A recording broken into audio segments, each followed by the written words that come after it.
Assalamualaikum to all Malaysians. Right now, no news is hotter than the discharge not amounting to acquittal granted by the court on Zahid's 47 corruption charges.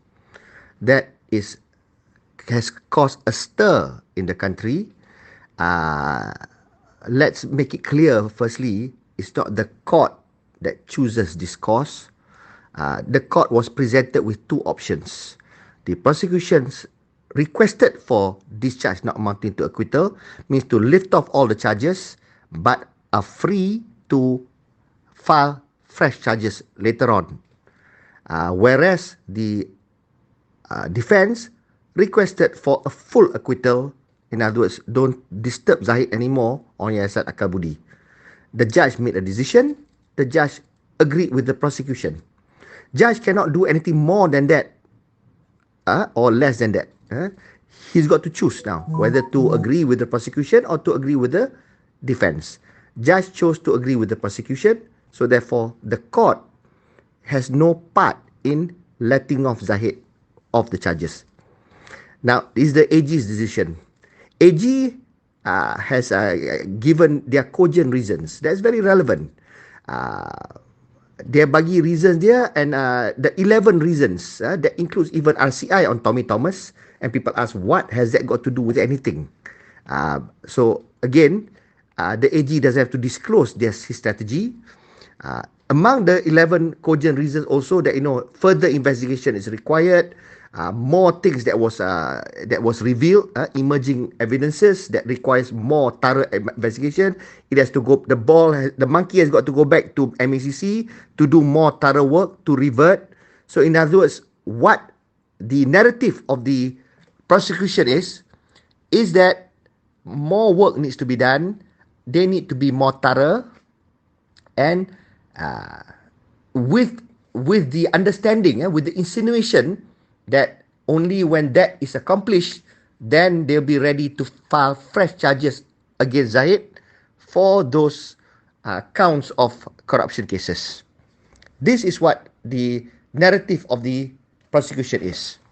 Okay. Now, however, like I said, the optics is not good. When the government was formed, Zahid was made TPM. No choice, because he was the BN punya chairman, and he also help the 30 seats to support the Madani government, because PH did not have the numbers required to form government.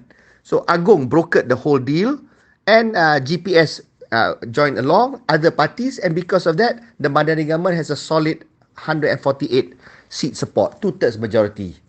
We see many things improving. FDI has just been growing, and we are on the right trajectory to economic recovery, and there seemed to be some glimmer of upholding the rule of law.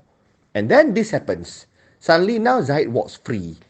Zahid was DPM, also Menteri of something. People were not happy. People cannot understand or grasp the concept of kerajaan perpaduan, and why the head of a component party, even though he has got court cases, have got to be part of the government. TPM 1. Okay, but anyway, with that happening, people were worried, because now Zahid wants to be in power, because before the election Zahid says that we must be part of kerajaan, come to power, or else we go to prison. And then as events unfolded, Zahid became government again, and this time TPM. Before that, he was not even a menteri. So therefore people are worried. And then after that, dia punya case kena deferred. 11th hour dia bagi representation. Dia minta AG drop the case. AG tak respond. Okay. And then somewhere along the way, Raja Toran Lela, whatever her name is, I can't remember. That pendakwa raya resign. Okay. Bersara awal ganti. At the 11th hour, dah orang lagi the plot thickens. Orang fikir, ni apa ni? Dah tunda. Tukar pula orang lain. What will be the outcome? Lepas tu, AG pula retire. Retire ganti dengan new AG. Announcement macam tu. Right after ganti dengan new AG, Zahid punya case, prosecution minta discharge not amounting to acquittal. This is after the court dah kata ada prima facie case dulu. Tapi what develop after that, yang tu orang yang criticize ni, dia tak pick up. After dah kata ada prima facie case, means Zahid has been ordered to enter into defense. Zahid prepared, tetapi Zahid punya representation is that there are new evidence. New emerging evidence, dia bagi semua tu pada AG. Dia bagi pada AG, dia kata, now with this new evidence, despite ada prima facie case, take a look at it, and I'm requesting that benda ni aborted, consider on the merit of these new cases ni, new evidence ni, yang kita produce ni. Jadi bila AG dapat, AG pun digesa untuk buat decision. Idrus Harun just before they leave, again makes it suspicious, decided to request for discharge not amounting to acquittal. And that's exactly what the prosecution did. And the court allowed that. Nampak? So, tapi they supplied the cogent reasons. Jadi apa dia yang tak betul? What changed? From a prima facie case, maknanya ada case, tiba-tiba kata tak kuat, tak cukup kuat case, tak cukup evidence, tapi dia ada prima facie case. So macam mana dia boleh kata tak cukup evidence? So now you pula kata now we need to get more evidence. We got to more stones need to be unturned, kan? So nak kena korek lagi. So tak apalah, korek lagi lah, bagilah kat MACC. Okay, so jadi sekarang ni what happened to rakyat Malaysia punya reaction? Semua orang ada reaction saya. Okay, siapa yang memang benci government ni, memang daripada dulu tak setuju this union of UMNO, BN dengan Madani government, and tak mau, they want PN, they will go on the attack mode.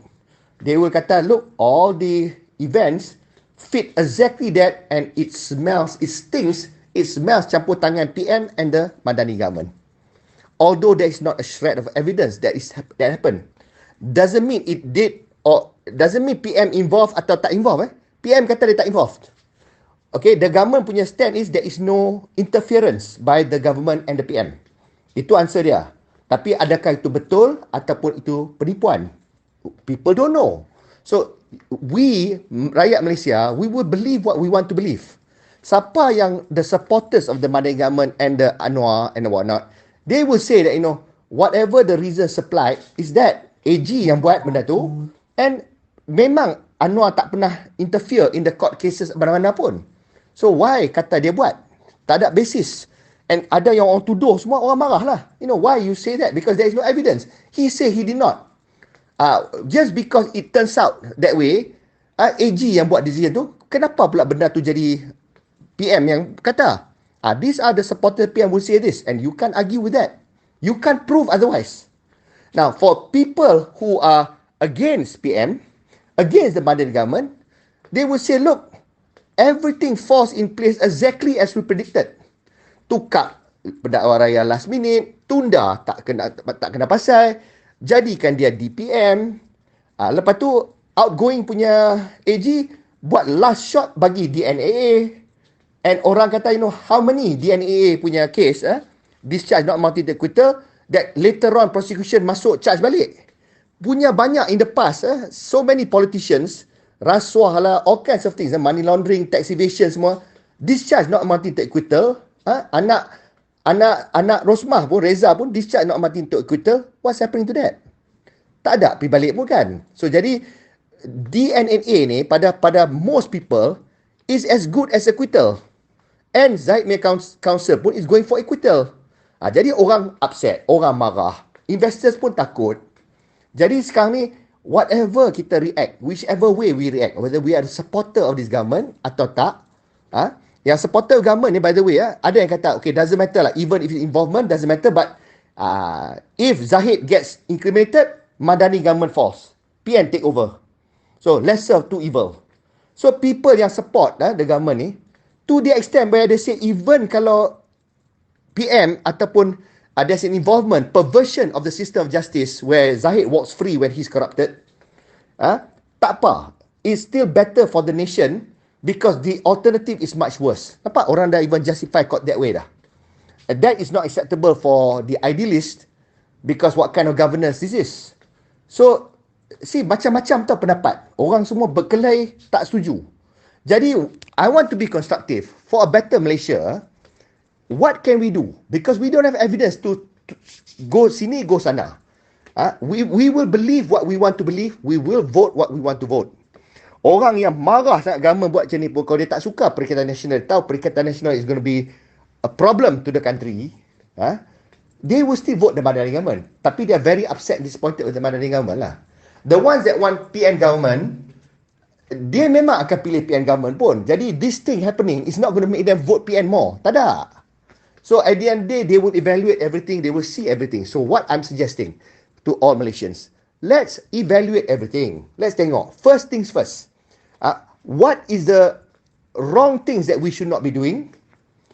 And what's the right things that people have been doing we should emulate? Okay. The first thing is menuduh PM. For example, Syed Saddiq. He's insinuating that PM involved kata fight corruption, tapi hypocrite, tukar macam ni, macam tu. You are accusing. What evidence you got? You can be sued. Faham tak? You dah ada court case.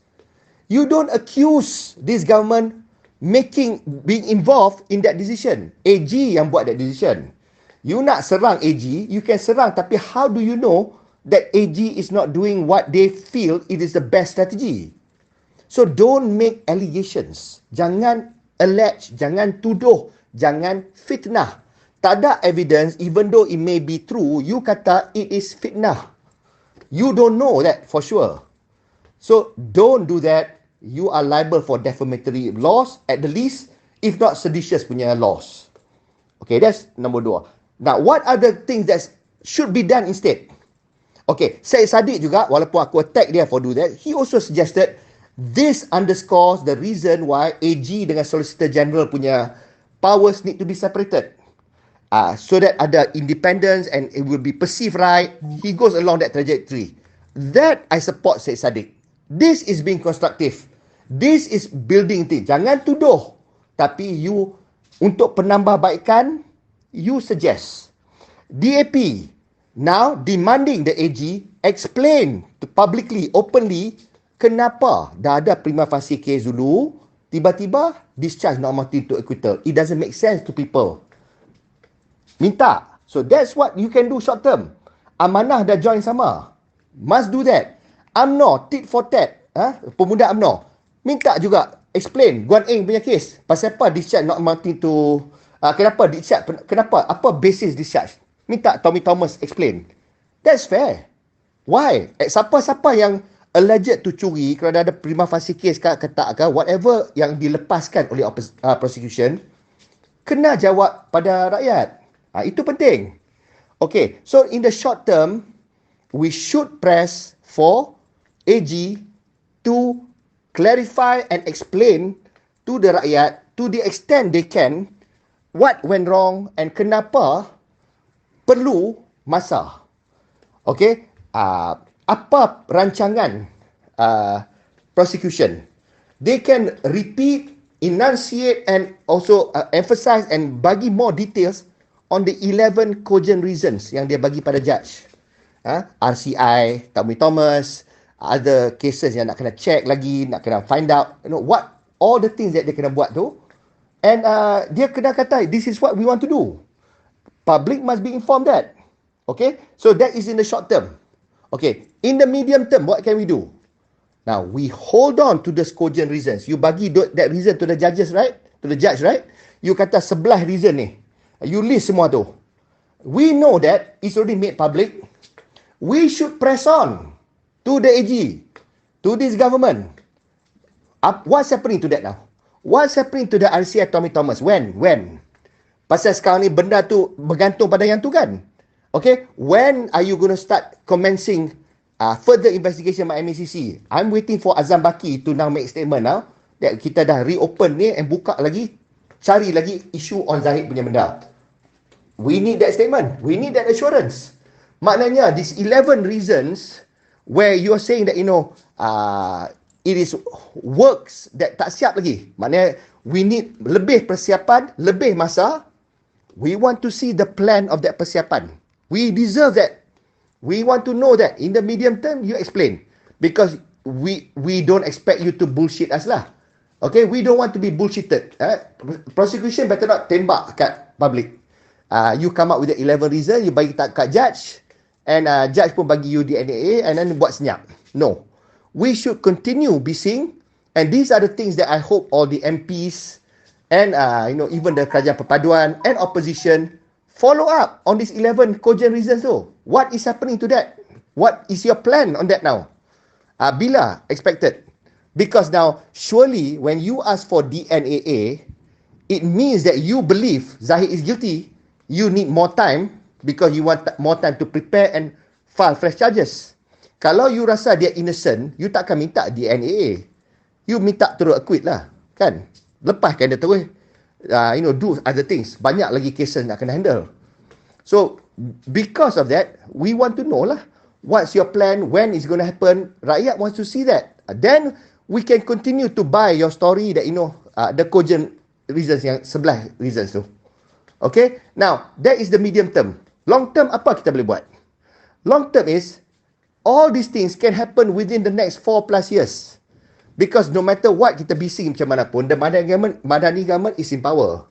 They will serve their full term. Okay? Whatever by-elections ke apakah, it's not going to remove dia punya power. At best, they can be deprived of 2/3 majority. Itu saja. Tapi sekarang dia ada 2/3 majority and they're strong there. So therefore, let PMX run the country. Let him do the whatever reforms. Zahid punya cases is still discharged not amounting to acquittal. And MACC got to go back to work. And prosecution kena buat further work. And we shall monitor that. Tapi kalau benda ni semua just wayang, temberang saja, masuk come the eve of GE16, nothing moves, then we know what you did last summer lah. Maknanya, semua ni nak menipu.